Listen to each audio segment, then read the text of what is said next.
This is the story of ex-Memphis gangster George G-Train HUGELETT. He comes out of South Memphis, the Lemoyne Gardens housing project. He was the most feared dude on the streets of Memphis in the 90s. He was the leader of LMG, Love Murdering Gangsters.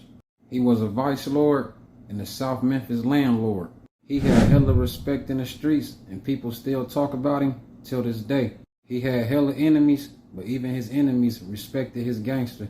A lot of Memphis rappers even name dropped him in some of their songs, such as Finesse 2 Times and Yo Gotti and others. He is believed to be one of the most dangerous gangsters to ever come out of Memphis, Tennessee. At the young age of 23, G-Train was getting hella money and taking over the streets of Memphis. G-Train was like a Robin Hood in this neighborhood because he would always help his people that was from his hood. Since G-Train was getting so much money from hustling, he would even invest into some properties, such as a barbershop and a notorious nightclub called the Headquarters.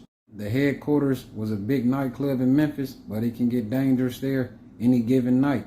Police would say it was hella shootings and even some murders that took place on the premises. Since G-Train was a vice lord and was trying to take over the streets of Memphis, he would start a beef with a guy named Daryl Cowboy Jordan, who was the leader of the Gangster Disciples. This beef would escalate into becoming a war between the two.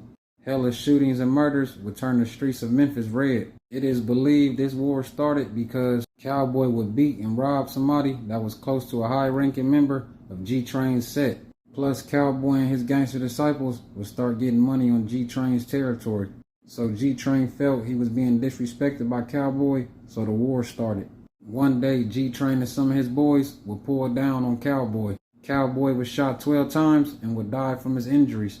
But Cowboy was still alive when police got on the scene and told the police G-Train was the one that was involved.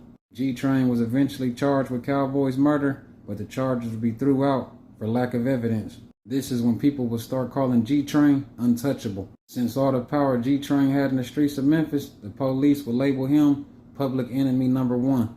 With that power, G-Train would get more and more haters. A number of attempts on his life would take place, but all those attempts would fail, so people started turning towards his family members since they couldn't get him. His brother would eventually be beat almost to death by some of his haters. But in 1999, G-Train would be killed when he was all alone at his nightclub and some dudes would ambush him while he was sitting in his car. People close to G-Train believe the police was the ones who killed him because G-Train one time shot at a police officer. G-Train's club would eventually close down and it was set on fire some years later.